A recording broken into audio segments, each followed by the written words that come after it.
Hello and welcome into the GSMC Sports Podcast brought to you by the GSMC Sports Network. I'm your host, TJ Mabarty. Today is Wednesday, April 3rd, and we got some breaking news from the NFL this morning as Stefon Diggs was traded from the Bills to the Texans. So that will be the headliner today. We're going to be diving into that as well as sort of look ahead to the atmosphere elsewhere in the NFL with the second-year quarterbacks in CJ Stroud, of course, of the Texans and the rest of the group, and talking about the expectations for them heading into their second seasons. Then in the second half of the show, we will be diving into some NBA talk, starting with Joel Embiid, who just returned from a 2-month absence with a left meniscus injury. He came back last night, helped lead the 76ers to a win, so we'll be diving into how he looked specifically. And then finally, we're going to wrap up the show with the remainder of the NBA action from Tuesday night. We saw a classic matchup between Victor Wembanyama and Nikola Jokic. We saw the Warriors edge out the Mavericks, so we will dive into all of that. But before we do so, just a reminder to like, follow, subscribe wherever you keep up with us. Help keep this channel growing for our live viewers and our commenters after the fact. Give us your thoughts on all of the latest happenings in sports. We can make this show and channel as interactive as possible. And additionally, for our live viewers, if you would consider leaving a tip or donation, you can use the link GSMCpodcast.net to do so. Help get your questions the priority they deserve. But regardless, we will be trying to address as many comments as possible to make this show interactive. Now, getting into our first segment of the day and the trade between the Bills and the Texans, sending star wide receiver Stefon Diggs on his way to Houston. Adam Schefter of ESPN broke the news this morning. The full deal is that the Texans are trading a 2025 second-round pick that is actually initially from Minnesota in return for Stefon Diggs, a 2024 6th rounder, and a 2025 5th rounder. We're going to start with the perspective on the Bills here and sort of lead the Texans and CJ Stroud thoughts into the second segment. But for the Bills here, I'm not massively surprised that Stefon Diggs is out of Buffalo. This has been something that has really been brewing over the past couple seasons. Rumblings of Diggs being upset with the organization for some time now. Really, we saw it last year pop up following the loss to the Cincinnati Bengals in the divisional round, where during that game there was the clip that sort of went viral of Stefon Diggs yelling at Josh Allen on the sidelines. And then after that, there were a handful of stories that were coming out for the next few months, really up into the summer, about how he was angry with the Bills and seemed like he had lost some faith in the organization. And he was also frustrated with Josh Allen himself, seemingly because of the usage with Diggs, which I'll sort of dive into as we go on here. But if you look at that Bengals game, where at the time Diggs was coming off a season with 1,400 yards and was really not that he isn't now, but of course one of the legitimate top best receivers in the NFL. In this game against the Bengals, in a big moment, he was targeted 10 times but only had 4 catches for 35 yards. And that sort of foreshadowed the year that was to come for Diggs and the Bills headed into the 2023 season, where this past year, it wasn't for lack of trying to get Diggs involved. He had 160 targets this past year, which was tied for the 6th most in the NFL. He finished with 1,183 yards, so still very solid. That marked 13th in the NFL in terms of receiving yards, but he really tailed off down the stretch of the season And just the final stretch of the season is probably underselling it some. He didn't surpass 100 yards in a game after week 6 last year. And again, not for lack of trying. He was targeted more than 10 times in 4 of those last 11 games. He was never targeted less than 5 times. And yet, they just weren't able to necessarily get on the same page. And of course, sort of notable that this was when the Bills were trying to make this playoff push after starting 500 through the first half of the season. Just about every game was, in a way, win or go home for them, or they wouldn't make the playoffs. And truthfully, just from an eye test, I sort of thought that the Bills' offense looked better when Josh Allen was looking to spread the ball around a little bit more, not going for those massive chunk plays that we've seen from them in times that really, if you go back to that Bengals game, I feel like that's what was hurting them. Is this hasn't been an offense that has necessarily been great at methodically driving, and a lot of that sort of stems from the fact that the expectation is that they run a lot of these home run plays, and Diggs, along with Gabe Davis as well, and they were definitely missing him in the playoffs this past year, but just sort of forcing those two guys for the big plays. Now, they actually developed a run game this past season, so with James Cook, so that was a development that sort of took away a little bit from featuring Diggs quite as much. And ultimately, again, it's not that the Bills were completely taking Diggs out of the picture. It was just really ineffective down the second half of the season, and in the playoffs it was a lot of the same, where he had 15 targets, 10 catches, so even a better sort of completion rate there than we had seen from the regular season, but just 73 yards between those two games. And the Bills knew they were going to have to make some changes coming into this offseason. They were attempting to cut costs. They did so with some players that were under contract already, such as Jordan Poyer and Tre'Davious White, releasing both of them, two staples of their defense since 2017. They also let some other free agents walk, such as Mitch Morse and Gabe Davis.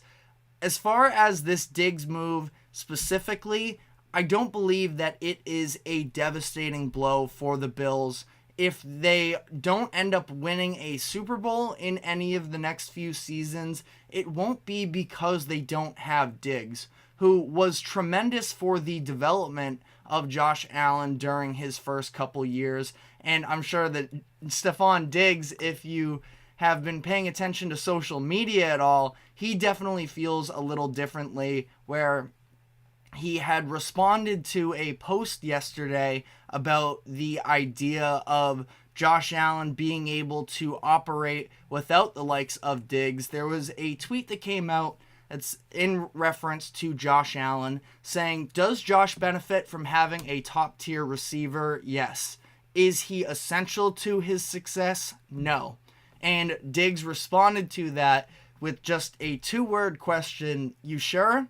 So I guess now we are going to put that to the test a little bit. Diggs clearly, again, a little bit of shade at Allen. Obviously, Diggs is more prideful in himself, talking about how good he is. But in that same light, he's saying that Josh Allen is not the same level of successful without Stefon Diggs. And I do think that, again, the term essential, saying that that's the case, I just don't think I agree with at this point, because again, I thought that the Bills offense actually looked a little bit smoother when they weren't trying to force feed Diggs over and over. And ultimately, we'll see how this all plays out, because as things currently stand, the Bills are definitely lacking a little bit in the receiver department after now trading Diggs, and they also let Gabe Davis walk in free agency. So their top 3 receivers at the moment are Curtis Samuel, who they just signed in free agency this past offseason, Khalil Shakir, who was a nice developmental piece for them over the course of the season, and Mac Hollins, who they brought in from Atlanta as well. So not exactly an extremely star-studded receiver group. I do think they have one of the best 1-2 punches in terms of tight ends in the league. Dawson Knox, I feel like, has been criminally underrated, that is, over the past couple years. And the addition of Dalton Kincaid, we saw the flashes from him. He is a big-time piece for them. So it's not like their offense is completely without weapons.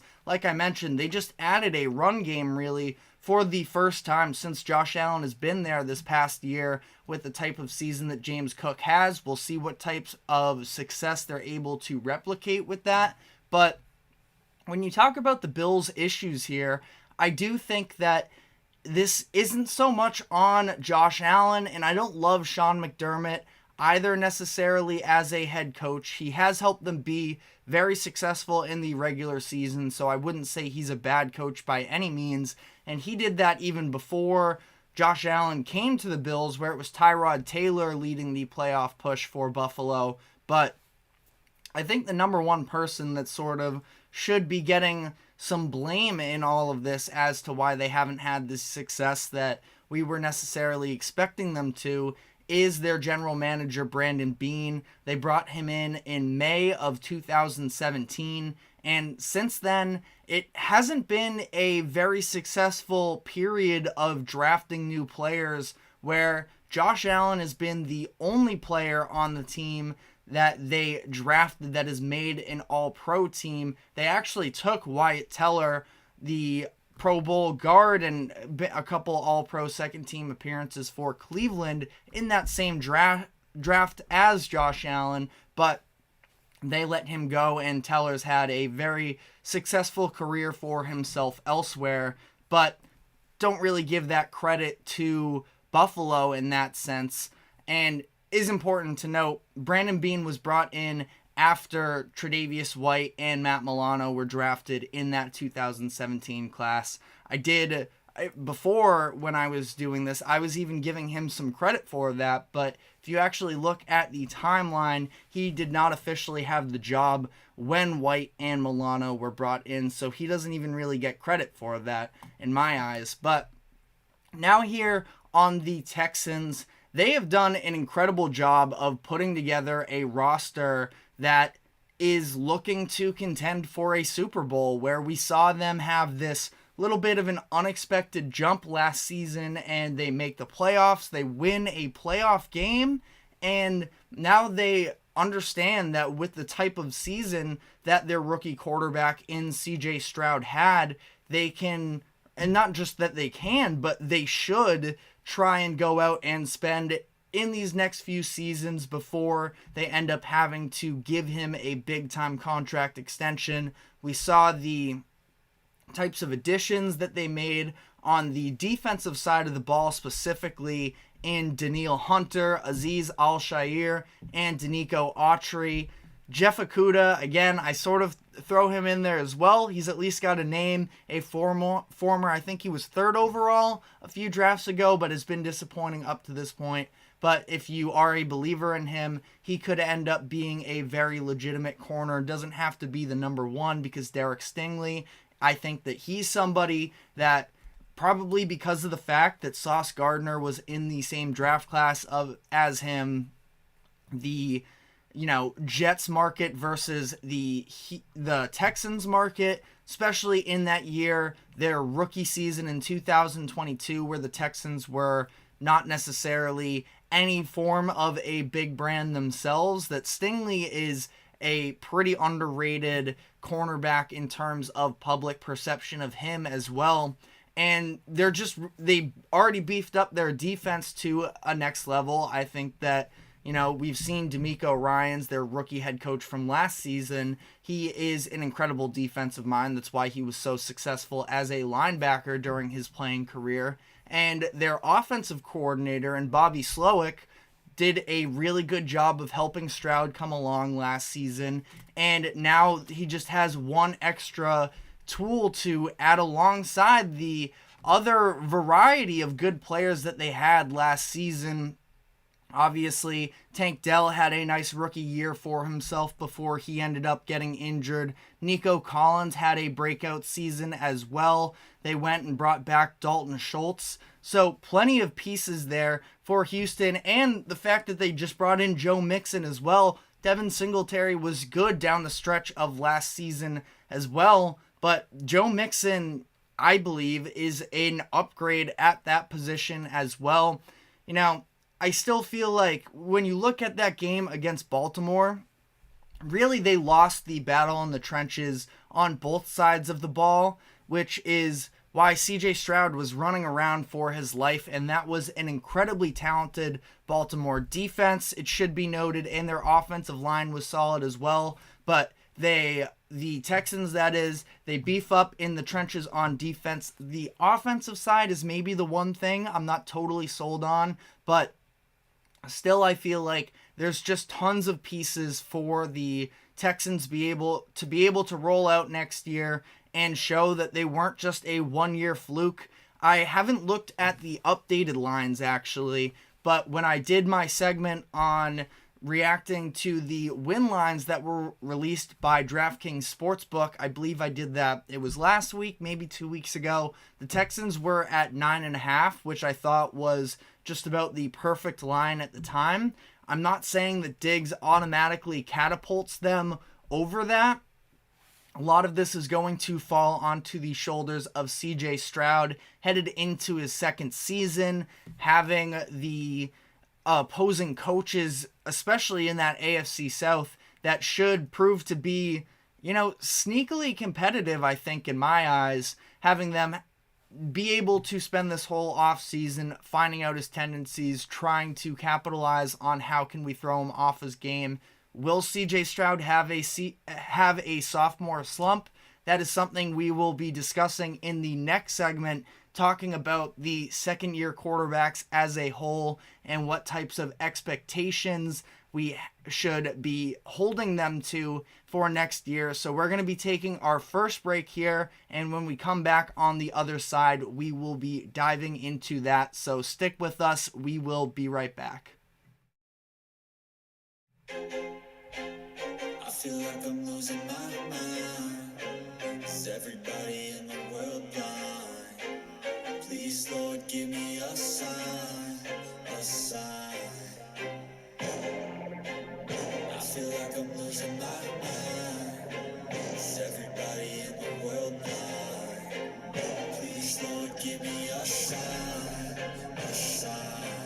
I wanna be the greatest. Everybody on the face shit. I look around and feel like everybody is the fakest. I make this every day and I'm impatient, hoping one day I blow up from the basement. Statement, the top is so vacant. I don't hear shit that I think is amazing. Waiting for my day when I'm playing sold out shows for 1,000 faces. Hey, give me that crown, get in my way and to be put down. It ain't your place, no, this my town. If I want that shit, then I'll get it right now. I'm losing it, the noose it fits, I'm losing shit. A stupid myth, you choose to live or choose to dip. You choose to fight or lose your grip and lose a gift. Oh, I feel like I'm losing my mind. Is everybody in the world blind? Please, Lord, give me a sign, a sign. I feel like I'm losing my mind. Is everybody in the world blind? Welcome back into the GSMC Sports Podcast. We just reacted to the news that Stefon Diggs is headed to the Houston Texans in a trade.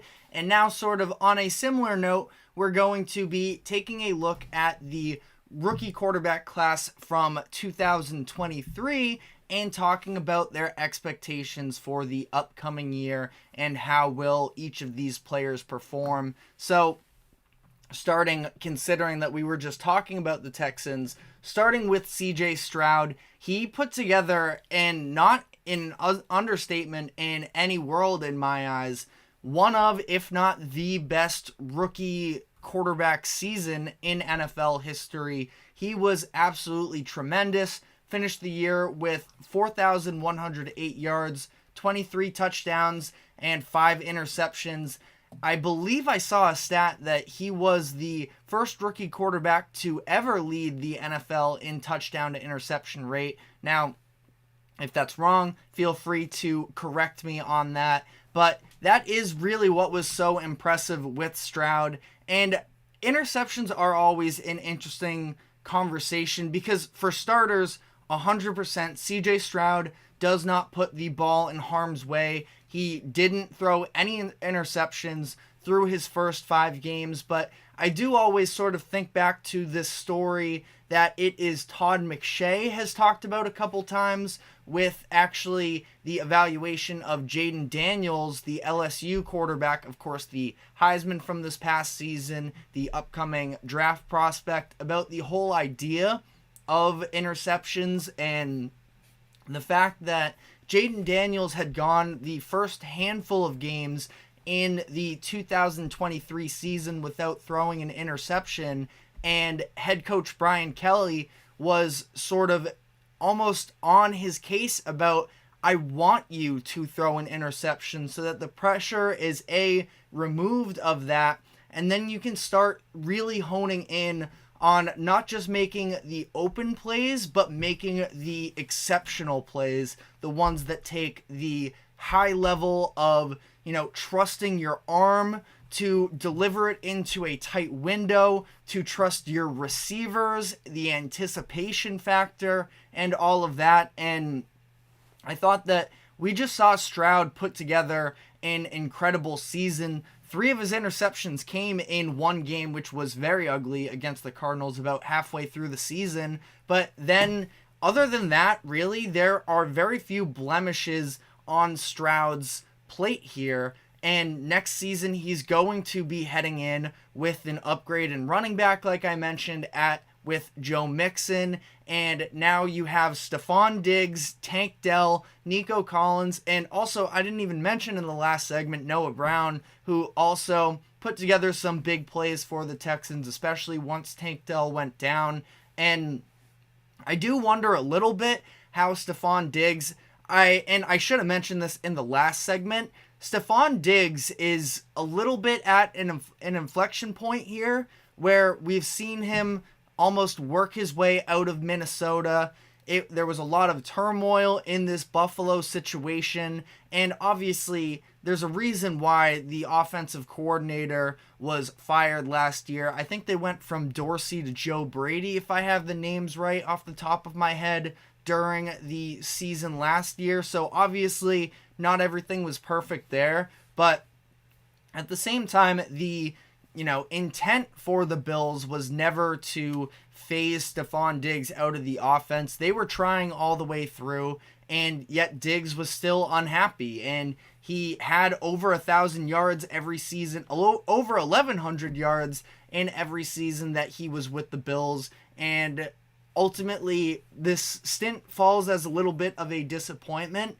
I think that the wide receiver room in Houston next year is going to be just about as talented as any other in the league. And gonna see what the level of buy-in from Diggs is in terms of, is he going to be willing to sort of commit to a team-first environment? It does seem like winning is, among other things, and as I'm sort of talking about it, I understand there is a reputation that he's a little bit of a diva, but it does seem like a lot of it stems from having a real desire to win, and now he's in a situation with the Texans where I don't know how many teams in the AFC have better odds than them. I don't have this off the top of my head at the moment, but I would assume that outside of the Chiefs and the Ravens, I don't know if there would be another team with better odds to come out of the AFC.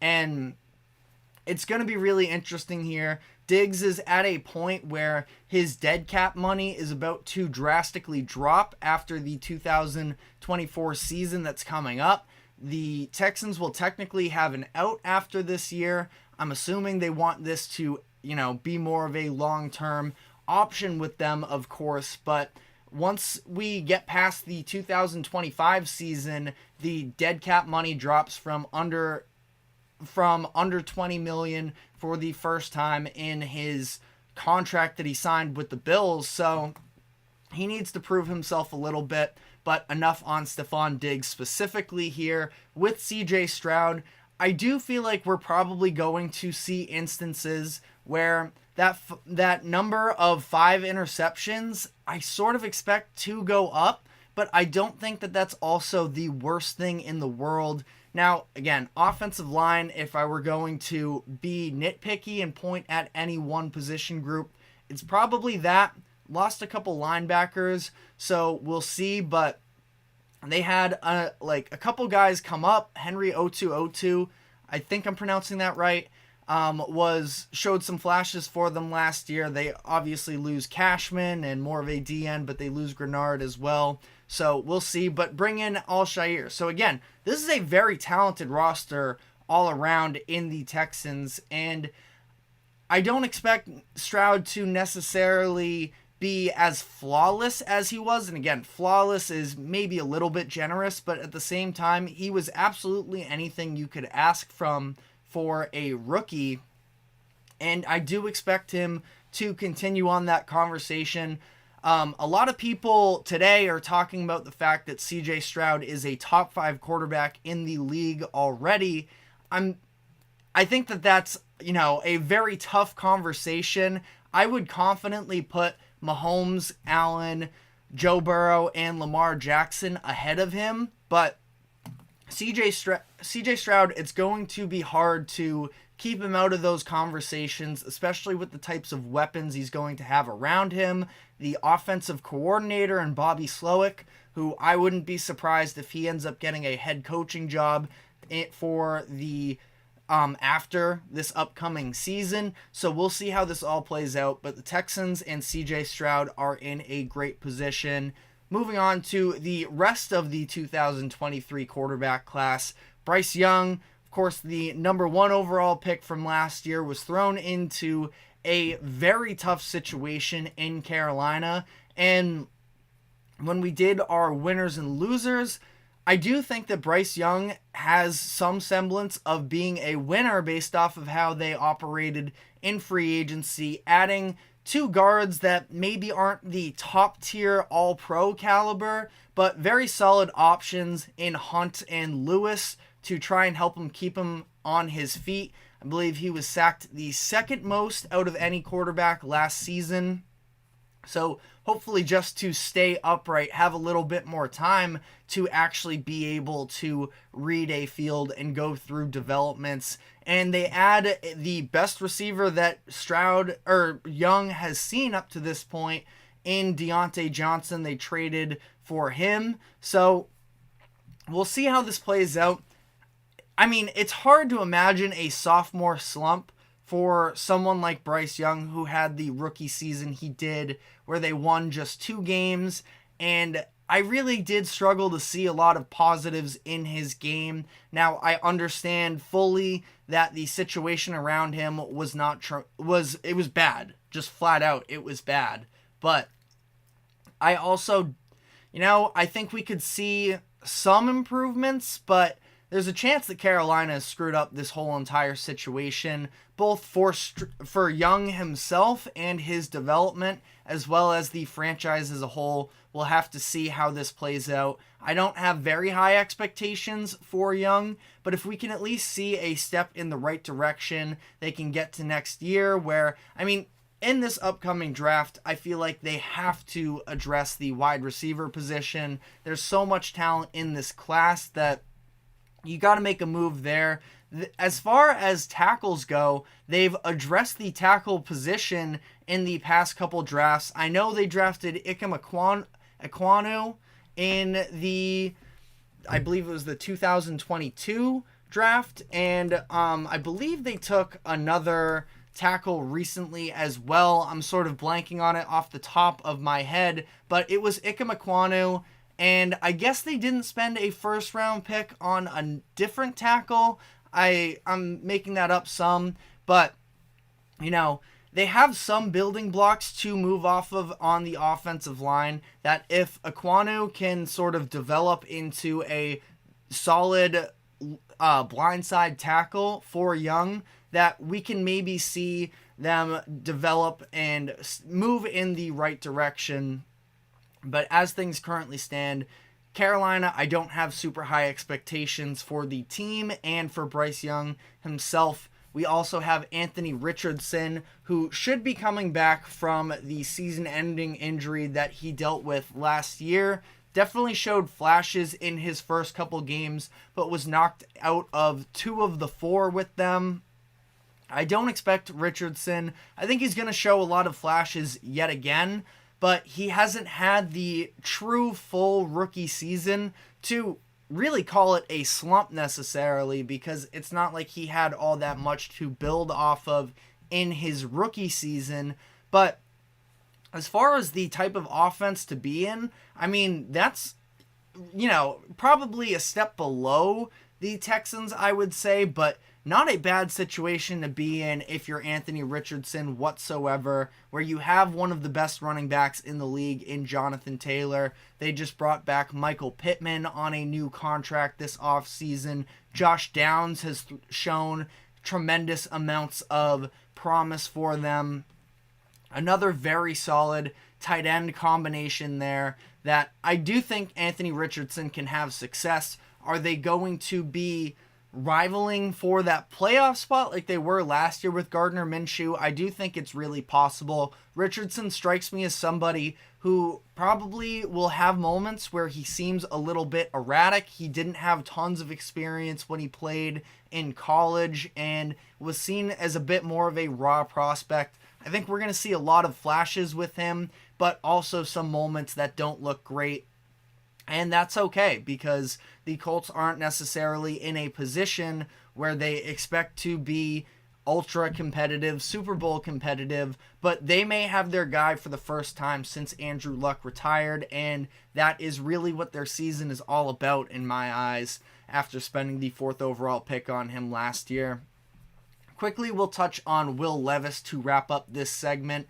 Levis is somebody that I feel like I enjoyed watching more than the majority of NFL fans. Now, I'm not saying he was any type of groundbreaking necessarily, but in a quarterback room last year where there were a lot of different potential options in Ryan Tannehill, who, no, I feel like his reputation isn't tremendous, and he was getting older in his career, and, he still is, which is why I believe he's still an unsigned free agent, but had some MVP, at least one MVP consideration year in Tennessee. Even if he never really stood a chance, he was at least talked about, received some votes.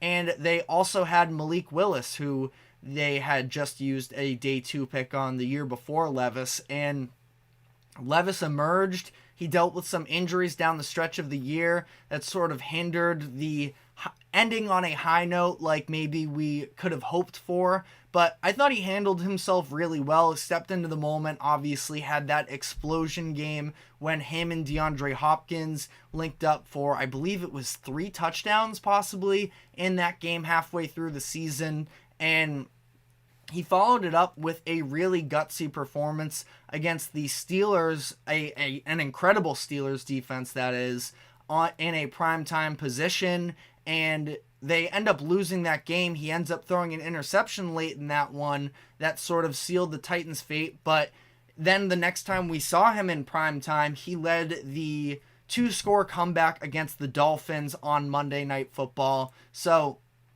I think there's real promise with him. The Titans added some pieces as well. A new center in Cushenberry, who is a solid piece there. Added Tony Pollard as well out of the backfield. Maybe a little bit more of a receiving friendly quarterback as running back, that is, as opposed to Derrick Henry, who I still have tons of love for Derrick Henry. I think he's one of the best running backs in the league.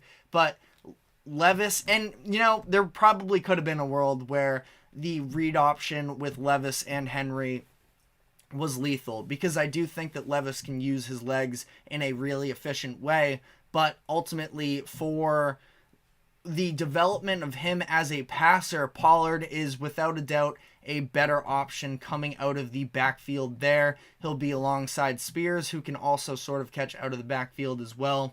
And I really do like this class as a whole, going through all 4 of those names. Again, I'm probably lowest on Bryce Young, And I watch college football. I'm not a total college football junkie just yet. Getting to that point, of course. So, I didn't necessarily see the same level of hype surrounding Bryce Young coming out of college, but I also understand in a lot of these situations, I do listen to the people who are all about college football, and the expectations around Bryce Young were real. There's a reason he went number 1 overall over CJ Stroud, and I definitely don't want to call it quits on his career just yet after 1 year in a really bad situation. But the Panthers are going to have to do something for him as well to sort of pull him and the franchise as a whole out of the mud a little bit. But that is all we have time for on this topic. We're going to be taking our second break here. And when we come back on the other side, we're going to be diving into some NBA. Joel Embiid returned from injury last night, so I want to dive into that. So stick with us, and we will be right back. Looking for your daily fix of sports talk without having to pay for it? GSMC Sports Network is available on YouTube. Just search GSMC Sports Network. Get your fix of daily sports talk shows on YouTube, absolutely free. NFL, college football, NBA, MLB, MMA, UFC, fantasy football, and so much more. GSMC Sports Network has shows running all day long, with new sports shows starting every 2 hours. Just like on your favorite cable sports channel, except GSMC Sports Network is absolutely free. Just search GSMC Sports Network on YouTube to catch one of your new favorite shows, like the GSMC College Football Podcast, Chip Shot Football Podcast, Hoops and Heels Women's Sports Podcast, GSMC Basketball Podcast, and so many more. Check it out for yourself. GSMC Sports Network, now available on YouTube absolutely free. Search GSMC Sports Network on YouTube right now. Welcome back into the GSMC Sports Podcast. We just finished up talking NFL for the day with the Diggs trade and expectations for second-year quarterbacks next season. Now we're going to be switching gears a little bit to the NBA. I want to touch on Joel Embiid, who just returned from injury after missing the past 2 months last night, and the performance he put forward. So, like I mentioned, he got injured late in the game that the 76ers had against the Golden State Warriors on January 30th. It was a left meniscus injury. He was required to have surgery in early February, and he went on to miss the next 29 games for Philly. In that time, they dropped from a top 3 seed in the East all the way down to 8, which obviously is significant because of the fact that that means they are in that play-in tournament threshold. And that was something that the announcers last night I think the game was on TNT, it was Reggie Miller and someone else, but they were talking a lot about these must-win games for Philadelphia down the stretch of the year to try and get out of that play-in threshold. Honestly, for me, I feel like their top priority should just be making sure that Joel Embiid looks healthy enough to potentially make a run here, because ultimately, yes, you want to make the playoffs. The easiest way to do so is to avoid the play-in tournament altogether. But the reason you're bringing Joel Embiid back in this instance is because you think you can put together a potential finals run. And in order for that to happen, it has to be Joel Embiid. And no, you would definitely not prefer to play the Celtics or the Bucks in the first round. But if that's the case, so be it, because ideally for the 76ers, they would eventually be playing either one of those teams anyways later in the playoffs. And I've made the argument as well, maybe not totally valid, because maybe Joel Embiid does have to ramp up, as we are going to get into last night's performance, but you get a little bit more of a rested Joel Embiid that hasn't gone through the rigors of the playoffs just yet and dealing with a potential injury, which we've seen time and time again with him. But Either way, if you want to, I guess, briefly here, look at that sort of play-in situation, and you do believe that they should be doing everything they can to steal that 6th seed from Indiana as it currently stands. They are 2 games back. They only have 6 games left in the season. I think the Pacers might have even less. They might be at 5 games left in the season as well. So again, I just don't see it as super likely, not impossible, but whether they do or don't escape the play-in tournament, I think that the priority is seeing how Joel Embiid looks. And last night, he was very impactful to help them win, so sort of best of both worlds there if you're a Philadelphia fan, where he helps the 76ers come away with a 109-105 comeback win against the Thunder. Now, Thunder were a little shorthanded last night, and as were the Sixers, which is why, again, win-loss isn't the thing that extremely jumps out to me in this game. Thunder were without Shai Gilgeous-Alexander and Jalen Williams, the Santa Clara one, of course, and they seem comfortable that they just want to ride into these final few weeks of the season as comfortable as possible. Don't really seem to care about home court advantage too much. They just wrapped up a playoff berth this past weekend with their win over the Knicks. And on the Sixers side of this, Maxey dealing with an ankle injury. And again, because of all this and that these teams weren't at full strength, I was really just fixated on Embiid. So now getting into his performance. 24 points, 6 rebounds, 7 assists, 3 steals for him. He also did have a handful of turnovers in this one. Let me double check, but I believe it was 6 if I remember it right here. But one of those steals for Embiid came with about 30 seconds left in the game. He poked it loose from Josh Giddey, ran down the length of the court himself, ended up getting to the free throw line where he hit both of those to help seal the win.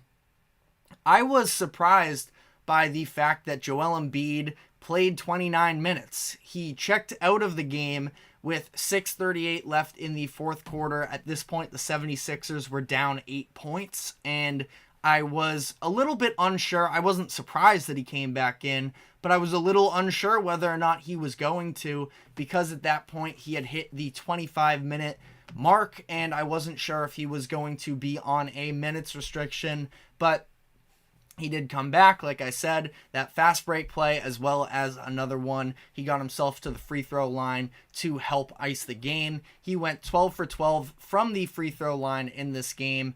Conditioning is definitely something that stood out to me, and this is to be expected. Joel Embiid is a massive human being. He always has been, listed at 285 pounds and 7 feet tall, and he's coming off of missing 2 months with a lower body injury. So the fact that he was tired isn't massively shocking, but he was still able to play through it.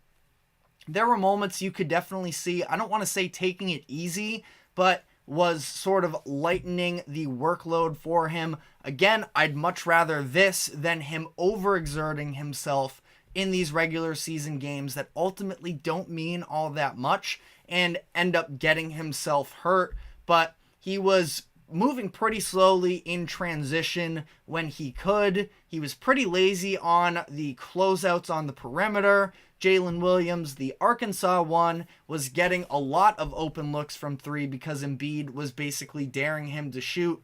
Jalen Williams is a good 3-point shooter typically, at least average, but went 0 for 5 in this game, so did not make it count. But something that I thought was interesting is the fact that the 76ers were trying to run a zone at one point, which is a little unlike them. Not a very heavy usage zone team, but to close out the second quarter, they were running a 1-3-1 zone, which basically allowed Joel Embiid to just hover around the paint and not have to exert as much energy. The 76ers ended up getting killed while they were in this zone. They scored on 6 of their last 7 possessions and had a big-time scoring outburst down the stretch of this one. But I didn't hate it, honestly. I understand why they were doing it for a couple reasons. Nick Nurse is a good coach, trying to throw out some different looks possibly for the 76ers when the playoffs approached.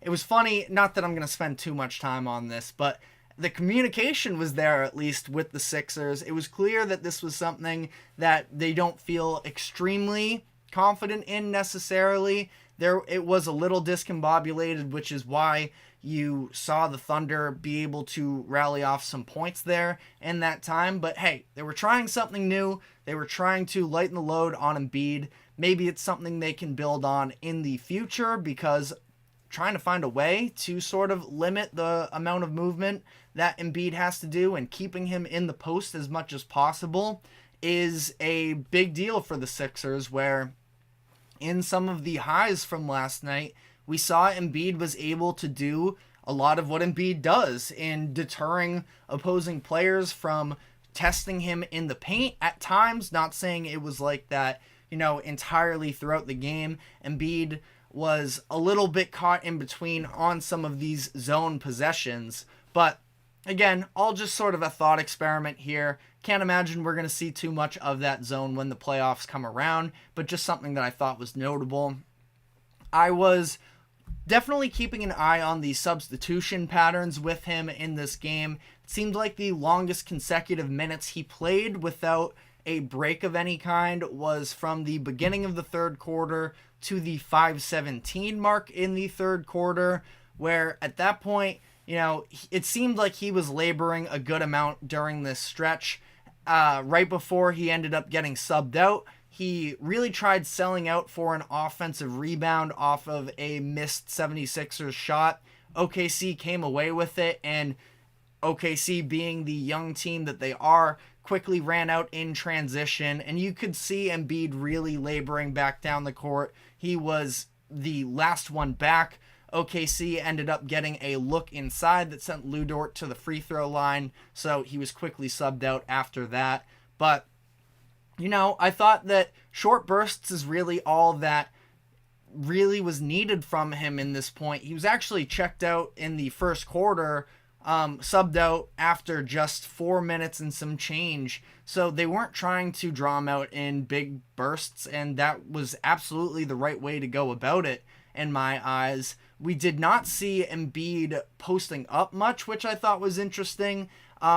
Just for the level of physicality that it takes. Obviously, he still got his in that little face-up game that he does with defenders, where he pulls them out in that 10 to 20 foot range, where on those shots he went 5 of 10, got himself to the free throw line on a couple of those occasions, and did some damage there.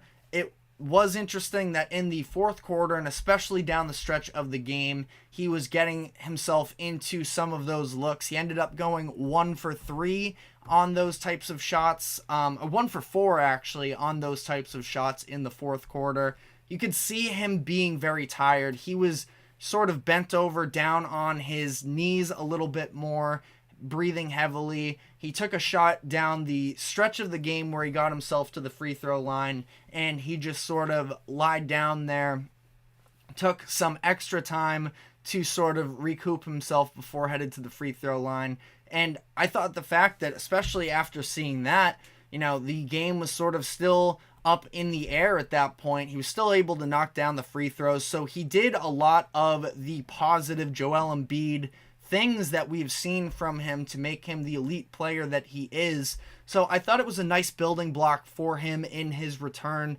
Again, was it flawless? No, not necessarily. Especially the conditioning part of it is probably the number one concern I would have with him going forward. Not that I think it's, completely unrealistic. We have, 2 or so weeks until then. I want to say that the play-in games tip off on April 19th. I could be wrong about that. I know it's in a few weeks, but they have some time. April 16th to 19th is when the play-in games start. So, not tons of time necessarily before we see him get into one of these big-time situations, but still a nice way to start off here.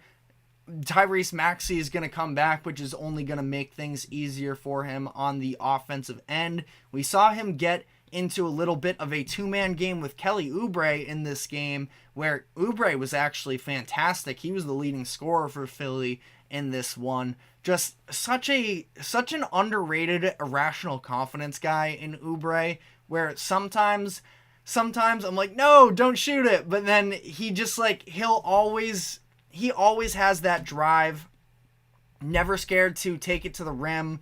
Again, sometimes it's a little bit irrational confidence, but comes off the bench and does, has moments like this last night where Philly was on the ropes a little bit in this one for a stretch. OKC, without their two leading scorers, they were really knocking their threes down, which kept them in this one, and ultimately the Sixers are able to come out on top. So a lot of encouraging. The conditioning is the one thing that I would sort of look at to Embiid saying, and it wasn't unexpected, but that is going to be the question. Can he get in good enough physical shape where he can get to a point where if he is matching up against a Boston or against a Milwaukee, is he going to be able to give the level of minutes and the level of play in those minutes that the 76ers are going to need to pull off an upset? Not saying it can't happen by any means,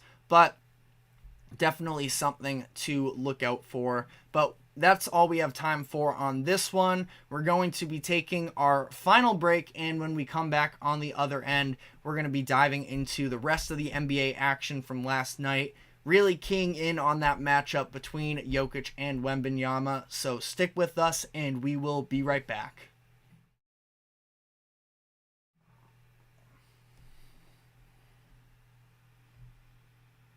For the best and latest podcasts available anywhere, go to the podcast app on your cell phone and type in GSMC to access free content-rich podcasts on health and wellness, book reviews, sports, entertainment, relationships, social media, movies, technology, finance, and even weird news. Subscribe and download the GSMC Podcast Network's family of shows, available everywhere podcasts are found.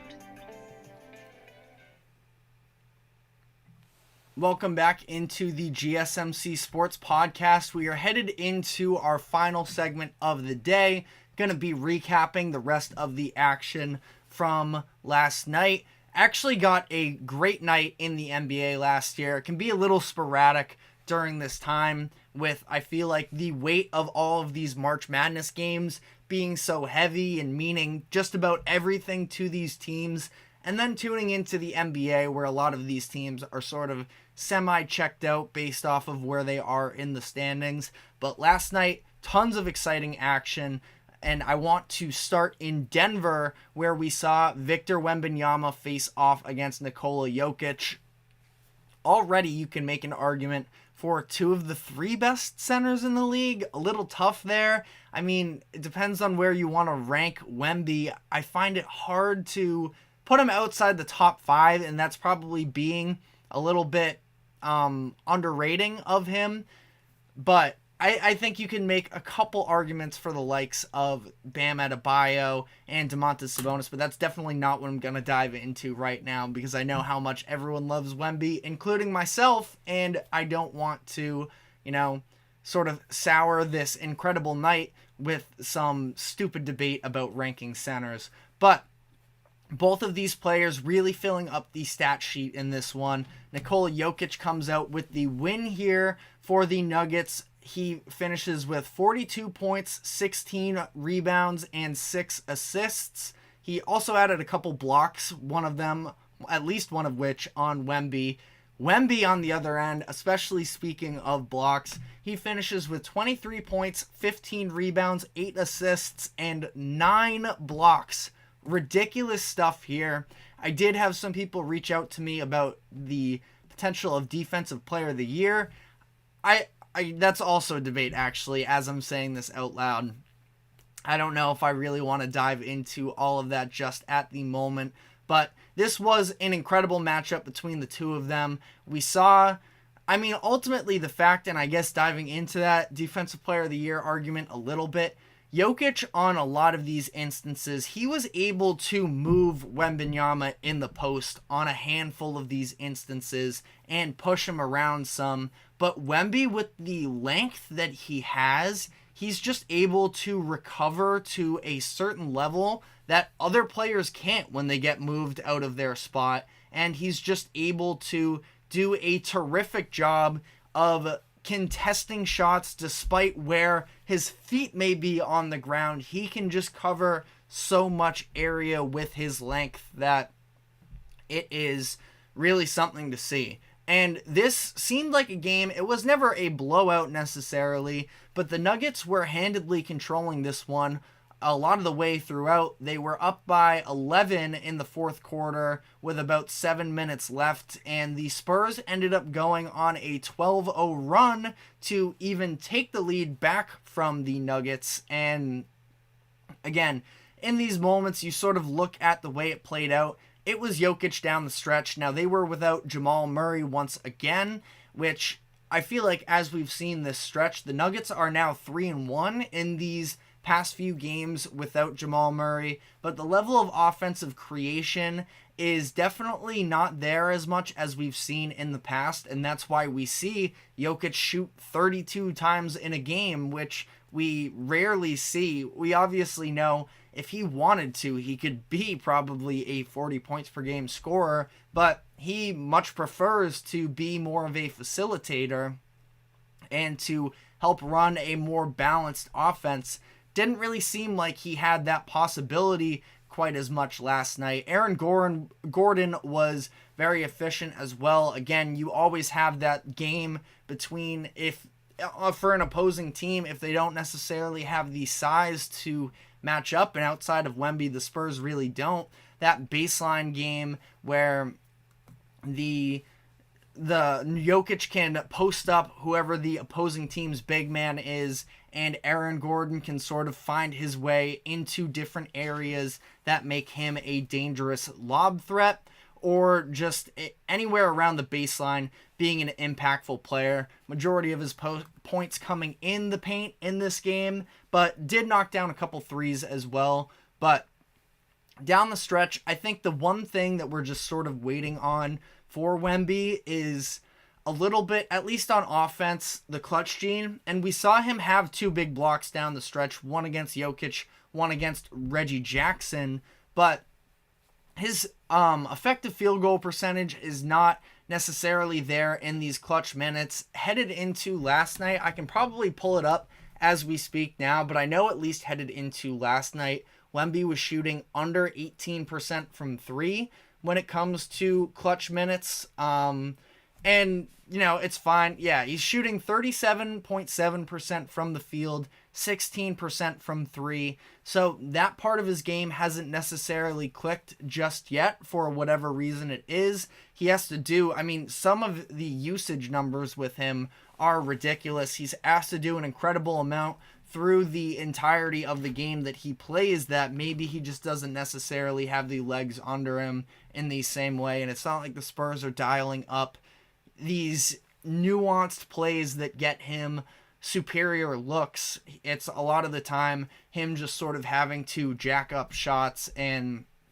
maybe not having, especially in a game like last night where he didn't have Devin Vassell with him, you know, not really having that secondary creator to even be as much of a threat. But Wemby was 2 of 29 in this game, 9 of 29 in this game, 2 of 11 from 3. So again, not his most efficient game necessarily, but still was a ton of fun to watch. Definitely, if you haven't already, check out the highlights because there were some very highs throughout.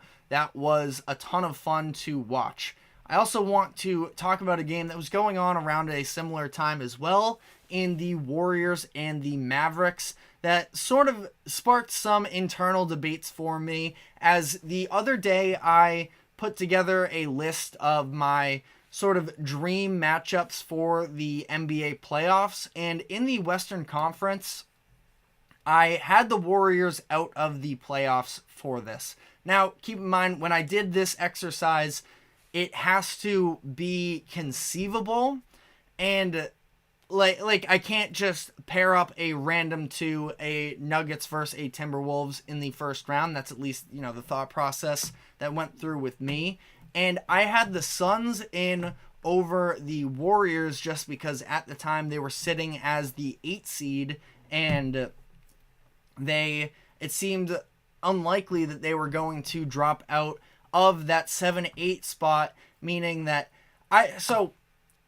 my priority was having the Lakers in the playoffs to face off against the Nuggets. In order for that to happen and for the Warriors to make the playoffs as well, a lot would have to happen here.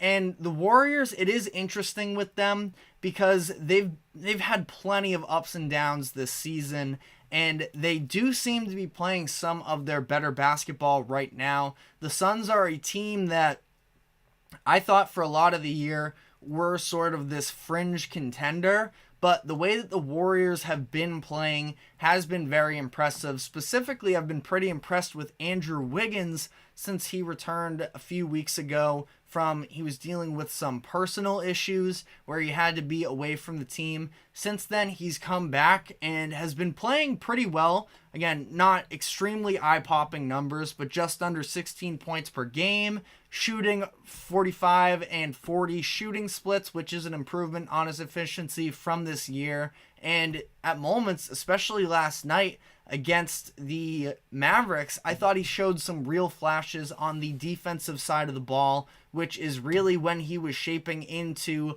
that all-star player he was in 2022. It was because he was able to play such lockdown defense, and he's been very disappointing for the Warriors this season.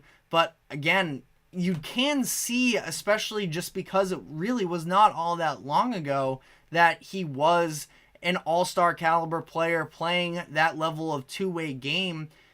He could potentially be a difference maker in a playoff series should the Warriors get to that point. And not just that, but last night he was the leading scorer for the Warriors in this game with 23 points on 8 of 16 shooting.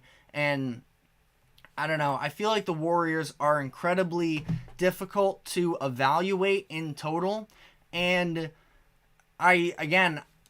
making a dream playoffs, I guess you probably would rather have them in than the Suns, but at the same time, there have been so many points during the season where I've looked at the Warriors and said, yeah, there's no chance they could win a playoff series singular versus actually going on a run here. But it is super interesting to see how this is going to play out. But we did just get a comment from Kirito talking about USC fired their coach and Bronny James is in the transfer portal. So I at least touched on this last night when I recorded a short about it. From what I've seen, it isn't 100% confirmed there. LeBron James was asked about this during his press conference after his game against the Raptors last night. And he gave a quote talking about how this is a decision for Bronny that is going to be difficult to make, and he's going to have to sort of evaluate the situation as a whole. I think that it would make a lot of sense if Bronny... it sounds like if he's going to be transferring, that means that he would not be entering the NBA draft, which I do feel like is beneficial for his long-term career. The pieces are there with Bronny. If you look at, maybe he doesn't have the size of his dad just yet. He has the genes that it's very possible he could grow into it. And he has all of the skill necessarily. Some of the instinctual stuff is just, he lacks a little bit of conviction, but he does have real potential in my eyes. Kirito says going to a Sun Belt or Conference USA team, Ivy League as well. I don't know. It's going to be interesting to see with him. I don't necessarily have a team that jumps out specifically as to where he should go. It makes sense, I think, from him to move on from USC. They are going to be doing a little bit of retooling. They have a lot of seniors graduating this year. Their recruiting class is probably going to be all kinds of different now. And Isaiah Collier is going to make the jump to the NBA. I don't know. I'm trying to think of a school that really stands out to me here. I feel like he probably finds his way to a Power 6 school, sort of a little bit counteracting, and I have zero evidence to really go off of in terms of Bronny and where he is headed. I feel like a powered school would be probably the direction he goes, but also at the same time, if he goes to a mid-major, I feel like there was a situation where, he came into this past season with a heart condition. He didn't get the full training camp. Then he was coming in, like I said, a lot of seniors, especially at the guard position, where if he ended up going to a mid-major school, he could probably be a little bit more of a centerpiece and, again, develop just that conviction, because that's what I thought it was. I thought especially early in the year, he just didn't look fully comfortable making the decisions with the ball in his hand, but I also feel like he does have the skill for it. A very good three-point shooter, a fine ball handling, and I'm curious where he could end up as well.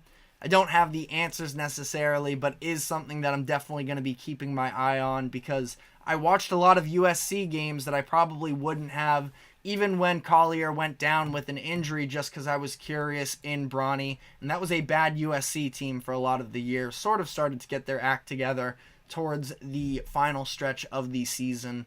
But honestly, I don't have any great answers for you, but that's something that I will sort of look into more and try and come away with a more definitive take for you.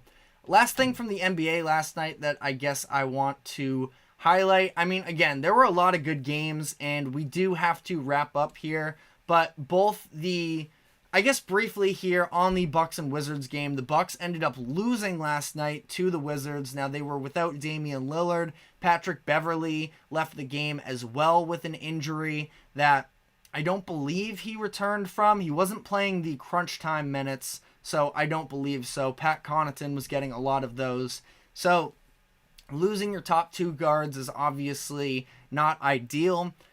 It's not an overreaction game for me like any of these regular season games really have been, but some tough defense being played in this one. And by tough defense for the Bucks, I mean it was tough because they weren't playing defense, and the Wizards ended up putting up 117. How about Jared Butler coming off of the bench for the Wizards in this one and dropping 17 points? I thought he was a very nice piece here, was operating a lot of pick and rolls and was showing some flashes there, just something that stood out to me. Giannis tried to just fully take over this game and will the Bucks to victory. They got it within 4, I believe, late in that fourth quarter, but ultimately weren't able to fully overcome it. Giannis scored 35 points and added a triple-double in the performance. And then finally, just very briefly here, the Knicks and Heat played last night. The Knicks ended up losing their third straight game. They're still dealing with a lot of injuries. Really want to see their full team actually come back healthy, because I do believe they could be an incredibly tough out for any team if they have everybody, but we still don't know really what the status of Julius Randle is. OG Anunoby should be returning soon, but he's only played 17 games with the Knicks up to this point. So the level of, and honestly, OG is somebody who is pretty plug and play in most situations, where he's a 3-and-D guy. He can guard just about anywhere, anyone, any position, and he just stands in the corner and fires away from three that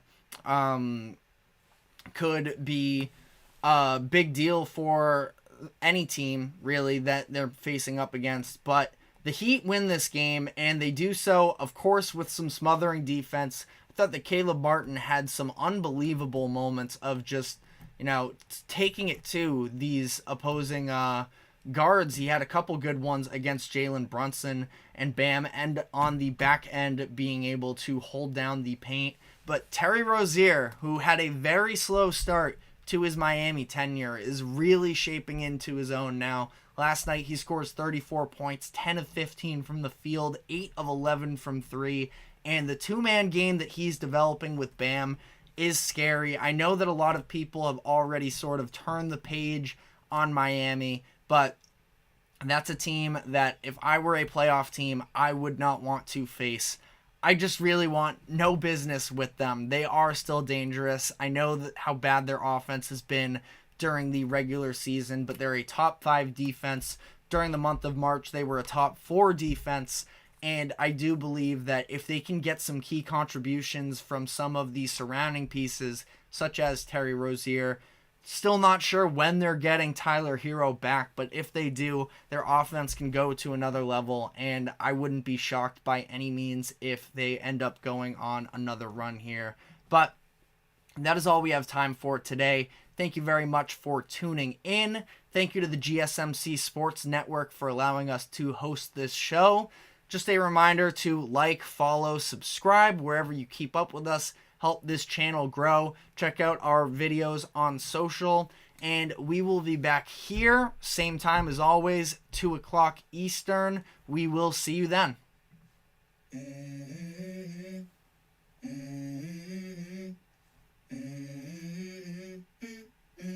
Let's go.